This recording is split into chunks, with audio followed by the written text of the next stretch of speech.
अस्सलाम वालेकुम स्टूडेंट्स। अब हम बात करने जा रहे हैं फार्माकोकाइनेटिक्स की। बेसिकली हम बात कर चुके हैं कि प्रीवियस वीडियो में फार्माकोकाइनेटिक्स क्या है। Basically pharmacokinetics action of body है बिकॉज ऑफ ड्रग्स या ड्यू टू ड्रग्स, और action of body due to drugs की वजह से हमारी बॉडी में क्या क्या चेंजेस आ रहे हैं। हम बेसिकली फार्माकोकाइनेटिक्स के मैकेनिज्म में हम पढ़ते हैं absorption, distribution, metabolism and elimination. Starting from the absorption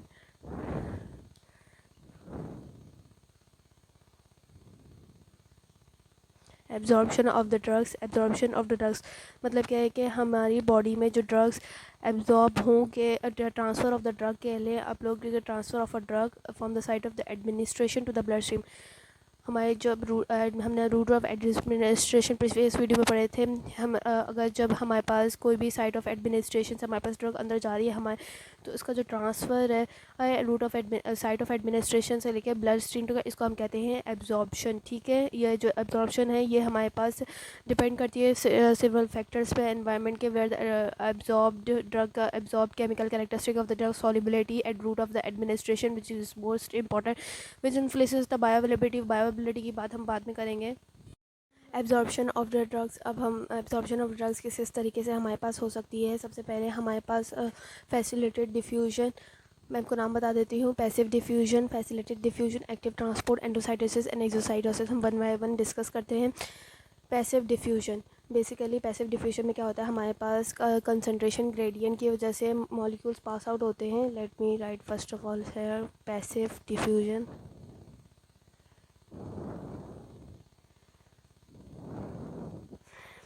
इसमें क्या होता है कि हमारे पास डिफ्यूजन का आपको पता है कि कंसंट्रेशन ग्रेडियंट की वजह से high concentration to low concentration जो है हमारे पास मॉलिक्यूल्स मूव करते हैं। ऐसे high concentration to low concentration हमारे पास मॉलिक्यूल्स मूव करते हैं। इस तरह भी हमारे पास एब्जॉर्प्शन हो सकती है। और सेकेंडली हमारे पास होती है फैसिलिटेड डिफ्यूजन। इसमें भी हमारे पास डिफ्यूजन जो है high concentration to low concentration होती है, but with the help of a carrier protein. ठीक है, high concentration to low concentration इसमें भी पार्टिकल्स मूव करते हैं, but with the help of carrier protein. ठीक है, एक्टिव ट्रांसपोर्ट की बात कर लेते हैं। एक्टिव ट्रांसपोर्ट में हमारे पास against the criteria active transport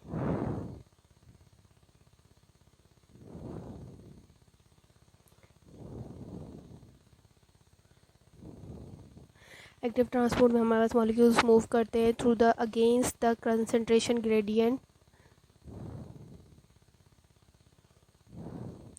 concentration gradient क्या है हमारे पास, high concentration to low concentration, मतलब अगेंस्ट द कंसंट्रेशन ग्रेडियंट यहाँ पे मूव करेंगे हमारे पास low concentration to high concentration with the help of energy, ATP required. ठीक है, पहले जो हमने डिफ्यूजन देखी उनमें कोई एटीपी रिक्वायर्ड नहीं थी, एक्टिव ट्रांसपोर्ट में एटीपी रिक्वायर्ड है। ठीक है, अब हम बात कर लेते हैं एंडोसाइटोसिस एंड एक्सोसाइटोसिस। ये तो आपको पहले से भी पता होगा। हम एंडोसाइटोसिस एक्सोसाइटोसिस में क्या होता है, बेसिकली एंडोसाइटोसिस और एक्सोसाइटोसिस में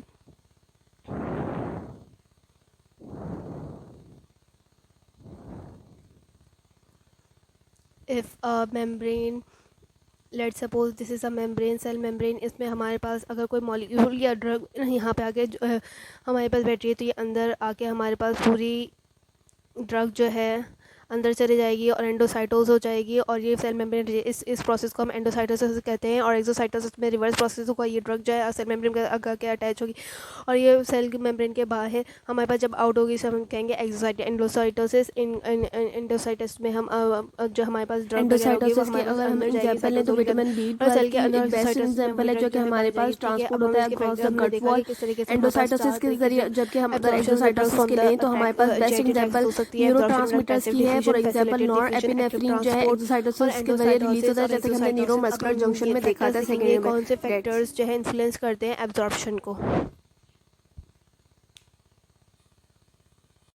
लोग सबसे पहले फिक्स लॉ ऑफ डिफ्यूजन की बात कर लेते हैं। Basically fix law of diffusion के हम स्टेटमेंट देख लेते हैं। Rate of molecules of diffusion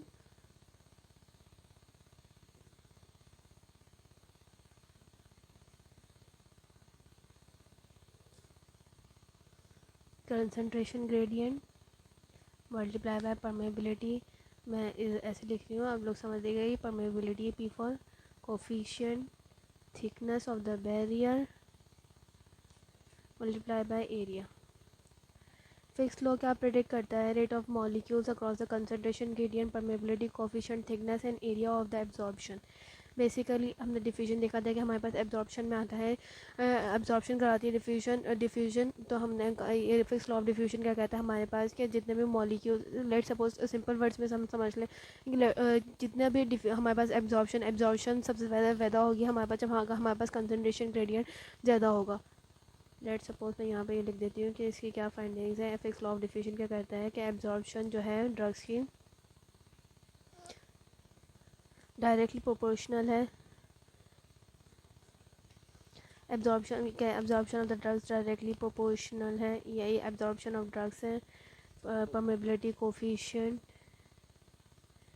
absorption of drugs directly proportional area of the absorption of drugs indirectly proportional है थिकनेस के।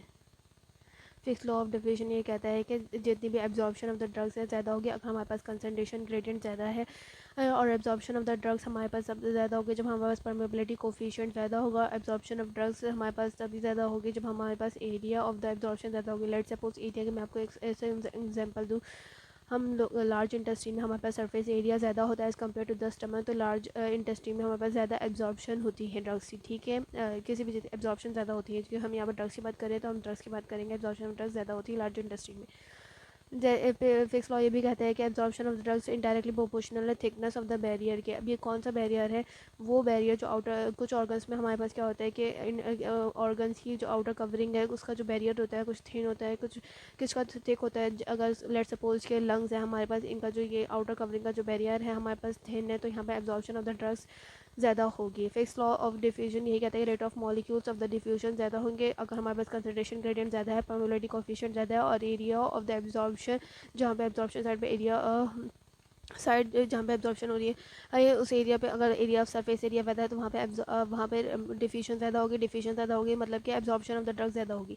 और हमारे पास थिकनेस बैरियर ज़्यादा है तो हमारे पास डिफ्यूजन कम होगी, वहाँ पे एब्जॉर्प्शन कम होगी। अगर हमारे पास थिकनेस कम है तो हमारे पास rate of molecules of the diffusion ज़्यादा होगी और एब्जॉर्प्शन भी ज़्यादा होगी। ये इसकी फाइंडिंग्स हैं, आप लोग एक दफ़ा देख लें। अब इसके बाद हम नेक्स्ट चलते हैं, हम अपने factors influencing the drug absorption, ठीक है। सबसे पहले let me take factors which affect the absorption. Factors absorption को अफेक्ट करते सबसे पहले हम बात कर लेते हैं effect of drugs, effect of pH. PH आप लोग को पता है कि पीएच क्या होती है? Basically power of the hydrogen, और पीओएच हमारे पास होती है power of hydroxyl ions, hydroxide and OH, ठीक है। सबसे पहले इसको स्टार्ट करने से पहले मैं आपको ये बता दूँ हमारे पास दो टाइप की ड्रग्स होती हैं, एसिडिक ड्रग्स और बेसिक ड्रग्स होती हैं, ठीक है। एसिडिक ड्रग्स हमारे पास एसिडिक मीडियम में ज़्यादा जल्दी हमारे पास एब्जॉर्ब हो जाती हैं, जबकि जो बेसिक ड्रग्स होती हैं वो हमारे पास बेसिक मीडियम में ज़्यादा जल्दी एब्जॉर्ब हो जाती हैं, ठीक है। और यहाँ पर हमें एक और चीज़ बताऊँ, यहाँ पर सबसे पहले pH की वैल्यू हम डिस्कस करने से पहले यहाँ पर एक और चीज़ बताना चाहूँगी मैं आप लोग को, pKa value. What is pKa और pH का क्या रिलेशन है pKa वैल्यू से? pKa वैल्यू बेसिकली हमारे पास strength interaction of the compound को मेजर करती है एक प्रोटॉन के साथ। बेसिकली pKa वैल्यू जो है हमें बताती है कि कितनी आयनाइज्ड फॉर्म है, अनआयनाइज्ड फॉर्म है। अनआयनाइज्ड फॉर्म है pKa वैल्यू का, हमारे पास इन्वर्स रिलेशन होता है pKa वैल्यू का। pKa वैल्यू बेसिकली एक इंटरेक्शन ऑफ द कंपाउंड के साथ दूसरे एक प्रोटॉन के साथ क्या क्या बॉन्ड है, क्या वैल्यू है इसकी, क्या स्ट्रेंथ के बॉन्ड है, इसको हम pKa वैल्यू कहते हैं। pKa वैल्यू हमें आयनाइज्ड फॉर्म अनआयनाइज्ड फॉर्म के बारे में बता दिया, और ये है pKa वैल्यू pH की इनडायरेक्टली प्रोपोर्शनल। लेट्स सपोज अगर हमारे पास pH वैल्यू ज़्यादा होगी तो हमारे पास pKa वैल्यू कम होगी, ठीक है। अब पीके वैल्यू का क्या ताल्लुक है मैं बताती हूँ। सबसे पहले हम आयनाइज्ड अनआयनाइज्ड फॉर्म को देख लेते हैं। मैं आपको बताते चलूँ कि आयनाइज्ड फॉर्म जो है हमारे पास, आयनाइज्ड फॉर्म या कह लें आप आयनाइज्ड फॉर्म या अनप्रोनेटेड फॉर्म, बेसिकली pKa वैल्यू का क्या ताल्लुक है, pH का क्या ताल्लुक इफेक्ट है। अगर pH हमारे पास ज़्यादा होगी तो हमें उससे पता चलेगा कि pKa वैल्यू कम है। pKa वैल्यू हमें क्या बताएगी, pKa वैल्यू हमें आयनाइज्ड फॉर्म और अनआयनाइज्ड फॉर्म के बारे में बताएगी। अनआयनाइज्ड फॉर्म जो है वो हमारे पास जल्दी एब्जॉर्ब हो जाती है as compare to the ionized form. यहाँ पे थोड़ा सा गलत लिख दिया है मैंने, ये आप लोग देख लीजिएगा। The acidic drugs